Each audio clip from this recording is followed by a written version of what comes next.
So, the new chapter of Jujutsu Kaisen 228 is officially here, and it is a juicer chapter. As always, there is a lot to go into here. It's a big text-heavy chapter, so if you haven't already, please be sure to subscribe to the channel to gain some massive PP energy gains.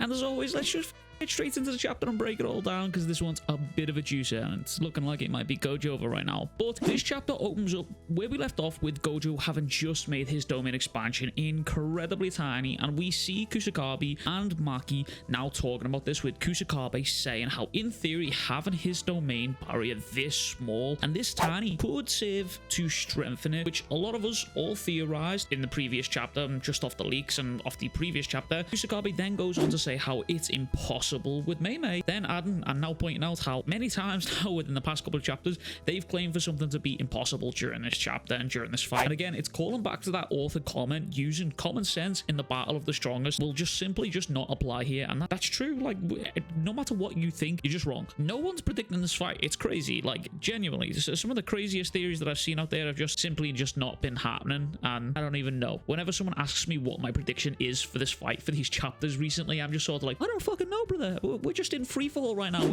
We jumped out the plane without our parachutes, and it's gonna be a hard crash landing for one of us, you know what I'm saying? So either way, it's good though. It's good fun. We see Maki saying how our barriers outwards and inwards appear almost to never match, and we get a little callback here to Dagon's domain, which again, side note, this year, by the time this year is ended, we will have seen animated, and that is crazy to think about. Also, if you haven't already, go check out the live reaction for Jujutsu Kaisen episode 1 up on the channel right there, and if you've seen the new episode, sure to let me know what you thought about it in the comments down below. But Maki carries on saying how once you're trapped in the domain, it's almost impossible to escape, and even if you do have the option and find the edge of the domain, even if you did, you're still not going to be able to escape because they're resistant to attacks from the inside here. Almost just like a TARDIS from Doctor Who. Any Doctor Who fans out there? Which makes me wonder if this was the reason for Sukuna's domain actually being open barriered in the first place. I wonder if at some point in the past Sukuna faced a domain and someone who had trapped him within a domain before he actually learned his own domain, and he learned how to create it from that experience, having been trapped inside of the barrier, but decided to not use a barrier. I mean, we already know from this chapter that Sukuna can literally, he only needs to see something once and learn it, like literally like a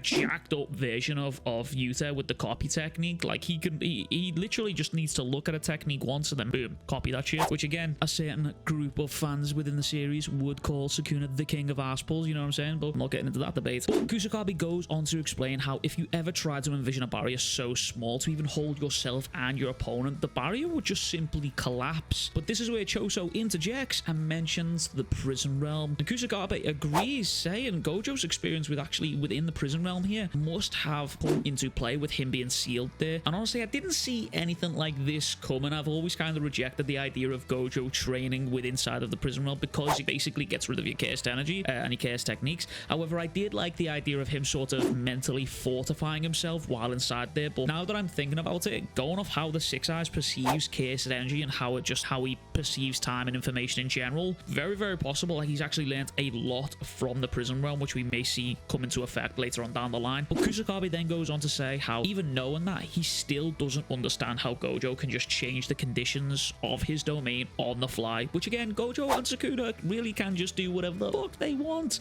They're just in free roam mode at the moment. They're just on New Game Plus. They've completed the game. They've gone into free roam right now, and they're just fucking around with all the maxed out level right now. Like, they're just, you know, they can do whatever the fuck they want. Let's be real here. But an interesting point here is that Hakari and Higuruma are both actually shocked by something Kusakabe says, with him following up saying how these two are an exception and their domain by default just open up as part of their curse technique, which I thought was super, super interesting here. And it means that we'll most likely never ever see these two fight without their domains, which I kind of guess dispels the rumors of Hakari and his curse technique and us seeing more from it. I mean, we saw it briefly when he fought against Yuji with the train doors, but I mean, we couldn't really figure out what his curse technique would be, but it seems his curse technique is to just re-roll domains, I guess, if you can count that. That's that, I suppose. But we see Gojo's domain starting to shake and to rumble here, and it gets slashed up again with Yuta mentioning how Sukuna also decreased his range so he could increase the output of his curse technique. And Angel then goes on to say how if this barrier breaks, they'll reach a stalemate and Kusakabe mentioning how if that happens, Gojo will lose as he's running out of options. Now, this is twice now I want to point out. I mean, even as a Gojo fan, this is twice now. People on our side, on the hero side, have said Gojo will die or Gojo will lose in some way, shape, or form. And each time it's happened, we've had a mighty comeback. So, you know, how many comebacks can we get from Gojo before we start to get, like, you know, let's make some progress in the fight kind of thing? Gojo's barrier breaks and him and Sukuna land with Gojo looking victorious here, and Sukuna actually having a massive hole in his chest. It turns out Gojo must have given him the Urumi treatment in there, but it turns out Sukuna's shrine is also starting to fall apart behind him, and Kusakabe starts asking about how long that domain expansion was actually lasting there. And according to Mei, they were up and inside of that domain for 3 whole minutes here, while Gojo was actually inside just piecing up Sukuna, apparently. I mean, I've had this theory for a long time, but I genuinely think, like, if I was to break the fight down into a scoreboard, I would say Sukuna's domain is obviously more refined, a better domain, and then I would say Sukuna's cased energy control without the 6 eyes is obviously better. But in terms of hand-to-hand, I would say Gojo's got the upper hand in the hands department right now. It just looks like every time that these two clash hand-to-hand, Gojo is just piecing this man up.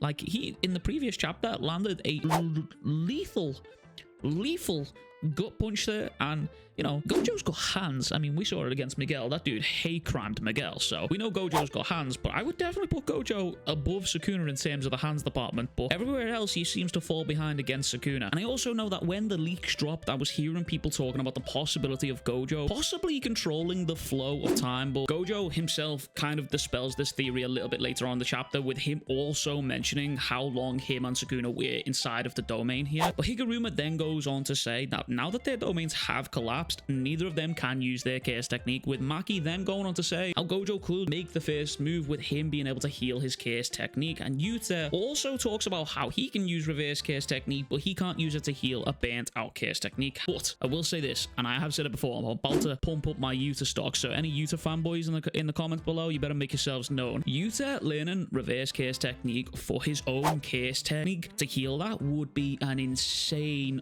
buff. He's already been stated to be second to Gojo, and that obviously he has a lot to still learn. He's still very young, but imagine he fought against Kenjaku, and Kenjaku gives Yuta the Toji treatment where he just murks him in the fight, you know what I'm saying, real quick, only for Yuta to reawaken and awaken via RCT and understand the depths of it in the exact same way that Gojo done it. I mean, it would be kind of a bit of a cliche repeat and stuff like that, but we've seen people come close to death plenty of times within the series and just get all of a sudden like a deeper understanding of stuff. But I am just saying, if Gojo goes out early in the series here, someone has to be able to step up to Sukuna and try their hand. They have to. If we want the villains to actually take an L finally in the series, someone has to do it. And as much as I don't want my mans anywhere near Sukuna at this point, you know, Doan Gege isn't planning on ending the series anytime soon. Does give me hope for a Yuta awakening and maybe even a Yuji awakening, which if I'm honest, I would rather the Yuji awakening, because Yuji needs that get back. He's took too many L's within the series without a W. He needs that get back. So it could be copium from me, but if it does happen, just know that I am claiming dibs on being a prophet once again when Yuta does get that awakening. That's all I'm saying on the subject. But Angel chimes in here and saying how Sukuna seeing Gojo's use of RCT to heal his burnt out chaos technique was a mistake from him. After Sukuna being helped by Kenjaku to split himself into the 20 fingers, he was able to do it again after just seeing it just once. And I think this second time here that she's referring to here is when Sukuna took over Megumi's body, which would be part of the reason how when that happened, he said this next part is a gamble when he was ripping off his finger of Yuji's body here. Shoko then goes on to say how now he's seen it once, Sukuna could restore his burnt out chaos technique. But we cut back to Gojo and Sukuna, with Sukuna now running away, trying to put distance between himself and Gojo. And as Gojo is chasing him down, Gojo now being under a bridge that Sukuna is on top of, and him punching holes into the bridge from the underneath to try and hit Sukuna before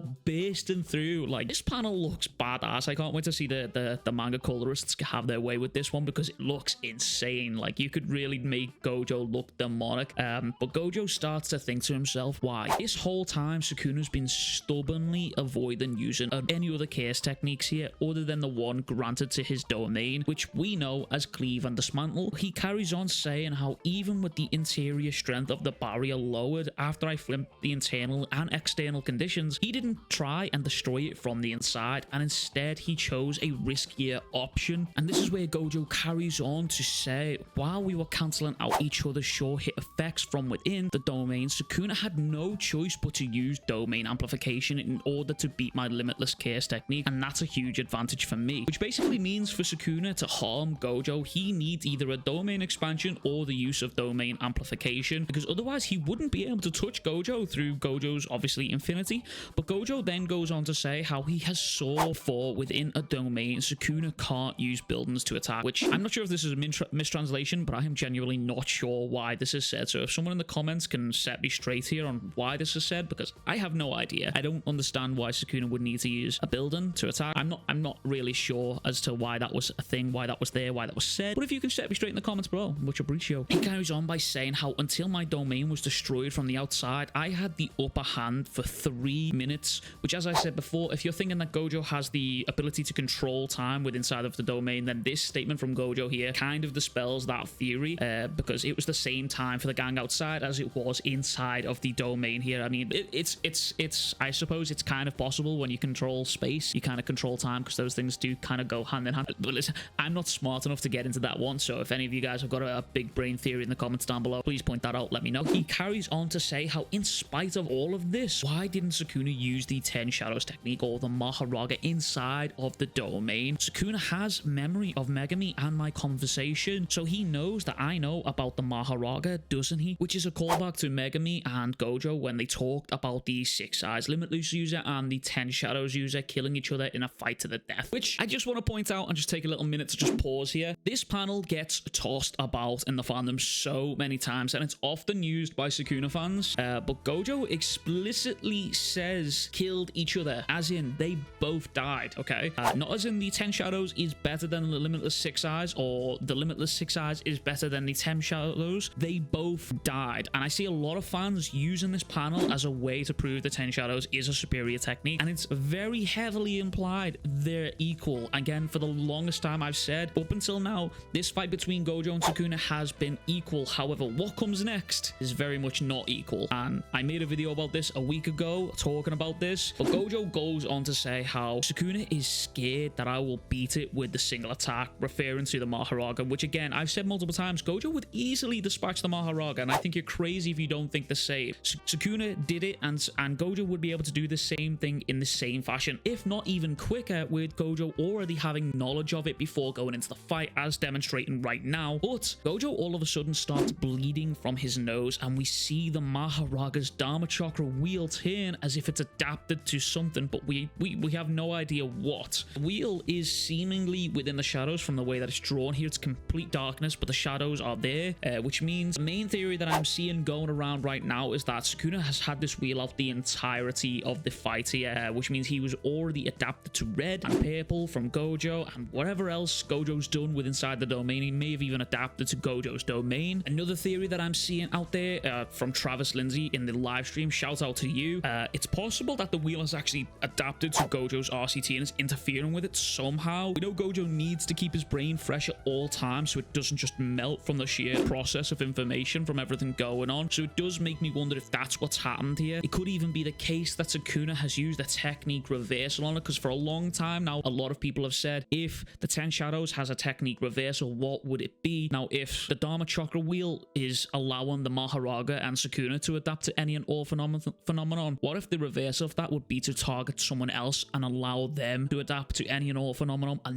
And Sukuna is doing that right now and is making Gojo adapt to his own RCT, which has made Gojo's nose bleed and his brain is starting to fry. However, Gojo's reaction here is kind of interesting, and the author comment also says, what do those eyes see through? And it makes me wonder if Gojo has been aware of the wheel this whole time, as simply was questioning why Sukuna has had the wheel out but hasn't summoned the Mahoraga and, you know, hasn't used it this whole time. But also, maybe it's an interpretation thing here, but the way this panel is drawn to me, it kind of looks as if Gojo, the noise that Gojo makes is like a little noise, do you know what I mean? Like frustration noise. And the way his eyes are drawn, to me, I feel like could be interpreted in two ways. Of one, Gojo is just bored and kind of annoyed, the same way Sukuna was when Gojo kept using domain amplification, when Gojo kept using simple domains, and Gojo was just getting frustrated, like, come on now, this again.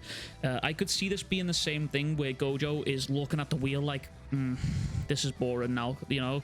But also, it could also be the case that Gojo is just getting dizzy and he is actually in trouble here, and it could be Gojo. Again, I've said plenty of times, there is so much going on within these chapters. It's actually insane, and it's so unpredictable. Whenever someone asks me my predictions for the next chapters, I'm just like, I have no idea. I have no idea. I have no idea. But that is everything from me. If you haven't already, please be sure to like and subscribe to the channel, as it always does help me out. And as always, I will catch you guys all in the next one. Much love, big kisses, peace.